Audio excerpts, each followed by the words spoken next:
BJP ವಿರುದ್ಧ ಕಾಂಗ್ರೆಸ್ ಭೂ ತಿರುಗುಬಾಡುವನ್ನ ಕೊಟ್ಟಿದೆ. ವಿಪಕ್ಷ ನಾಯಕ ಅಶೋಕ್ ವಿರುದ್ಧ ಭೂ ಹಗರಣದ ಬಾಂಬ್ ಅನ್ನ ಸಿಡಿಸಿದೆ. ಸಚಿವರಿಂದ ಅಶೋಕ್ ವಿರುದ್ಧ ಭೂ ಹಗರಣ ಆರೋಪ ಮಾಡಲಾಗಿದೆ. ಲೊಟ್ಟೆಗೊಲ್ಲಹಳ್ಳಿ ಬಹುಕೋಟಿ ಭೂ ಹಗರಣದ ಆರೋಪ ಇದು. ಸಚಿವರಿಂದ ಅಶೋಕ್ ವಿರುದ್ಧ ಹಗರಣದ ದಾಖಲೆಯನ್ನ ರಿಲೀಸ್ ಮಾಡಲಾಗಿದೆ. ಅಶೋಕ್ ಭೂಮಿ ವಾಪಸ್ ಕೊಟ್ಟಿದ್ದನ್ನ ಬಹಿರಂಗಪಡಿಸಿದ್ದಾರೆ ಸಚಿವರು. ಸಿಎಂ ಸಿದ್ದರಾಮಯ್ಯ ಪತ್ನಿ 14 ಸೈಟ್ ವಾಪಸ್ ಮಾಡಿರೋದಕ್ಕೆ ಅವರು ತಪ್ಪನ್ನ ಒಪ್ಪಿಕೊಂಡಂತೆ ಆಯ್ತು ಅಂತ ಇರೋ ಬಿಜೆಪಿಗೆ ಕಾಂಗ್ರೆಸ್ ತಿರುಗೇಟನ್ನ ನೀಡಿದೆ. ವಿಪಕ್ಷ ನಾಯಕ ಅಶೋಕ್ ವಿರುದ್ಧ ಆರೋಪವನ್ನ ನೆನಪಿಸಿಕೊಟ್ಟಿದೆ. ಸಂಜೆ ಬೆಂಗಳೂರಲ್ಲಿ ದಿಢೀರ್ ಸುದ್ದಿಗೋಷ್ಠಿ ನಡೆಸಿದಂತಹ ಸಚಿವ ಪರಮೇಶ್ವರ್, ಕೃಷ್ಣ ಬೈರೇಗೌಡ, ಎಚ್.ಕೆ. ಪಾಟೀಲ್ ಮತ್ತು ಸತೀಶ್ ಜಾರಕಿಹೊಳಿ 2011ರ ಲೊಟ್ಟೆಗೊಲ್ಲಹಳ್ಳಿ ಭೂ ಹಗರಣವನ್ನ ಕೆದಕಿದ್ದಾರೆ. 2003ರಲ್ಲಿ ಮಾಲೀಕನೇ ಅಲ್ಲದ ರಾಮಸ್ವಾಮಿಯಿಂದ 32 ಗುಂಟೆ ಬಿಡಿಎ ಜಮೀನನ್ನ ಅಶೋಕ್ ಖರೀದಿ ಮಾಡಿದ್ರು. ಬಿಎಸ್ವೈ ಮೂಲಕ ಡಿನೋಟಿಫೈ ಮಾಡಿಸಿದ್ರು. ಆದ್ರೆ ಇದು ಕೋರ್ಟ್ ಮೆಟ್ಟಿಲೇರಿದ ಕಾರಣ ಅಶೋಕ್ 2011ರಲ್ಲಿ ರಿಜಿಸ್ಟರ್ ಗಿಫ್ಟ್ ಮೂಲಕ ಬಿಡಿಎಗೆ ಭೂಮಿಯನ್ನ ವಾಪಸ್ ಮಾಡಿದ್ರು. ಆಗ ಕೋರ್ಟ್ ಜಮೀನು ವಾಪಸ್ ಮಾಡಿದ್ದಾರೆ.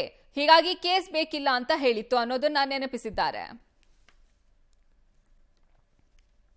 ಗೊಲ್ಲಹಳ್ಳಿಯಲ್ಲಿ ನೂರಾರು ಕೋಟಿ ರೂಪಾಯಿ ಬೆಲೆ ಬಾಳ್ತಕ್ಕಂತ ಜಮೀನಿನ ಹಗರಣ ಅಂತ ಹೇಳಿ ನಾವು ಹೇಳಬೇಕಾಗ್ತದೆ. ರಿಜಿಸ್ಟರ್ಡ್ ಗಿಫ್ಟ್ ಮೂಲಕ ಆ ರಿಟರ್ನ್ ಗಿಫ್ಟ್ ಅನ್ನ ಮಾಡ್ತಾರೆ ಅಶೋಕ್ ಅವರು. ಜಿ.ವಿ. ಅತ್ರಿ ಪೆಟಿಷನ್ ಅನ್ನ ಫೈಲ್ ಮಾಡ್ತಾರೆ. ಇಲ್ಲಿ ಲೋಕಾಯುಕ್ತಕ್ಕೆ ಹೋಗ್ತದೆ, ಆಮೇಲೆ ಕೋರ್ಟಿಗೆ ಹೋಗ್ತದೆ. ಕ್ರಿಮಿನಲ್ ಕೇಸ್ ಅನ್ನ ಹಾಕಬೇಕು ಅನ್ನೋದನ್ನ ಅದು ಬೇಕಾಗಿಲ್ಲ ಅಂತ ಹೇಳ್ತಾರೆ.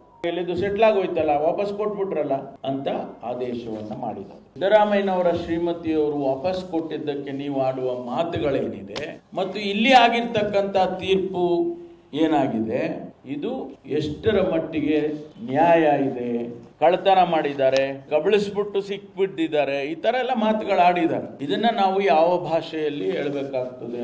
ಆ ಸೈಟ್ಗಳು ವಾಪಸ್ ಕೊಟ್ಟಾಗ ಅವರ ವ್ಯಾಖ್ಯಾನ ನೋಡಿ ಬಿಡಿಎ ಜಮೀನನ್ನ ಅನಿವಾರ್ಯ ಬಂತು ಅಂತ ಹೇಳಿ ಅದನ್ನ ವಾಪಸ್ ಕೊಟ್ಟಾಗ ನೀವು ಕೊಟ್ಟಿದ್ದು ಬಾಳ ಸರಿನಾ?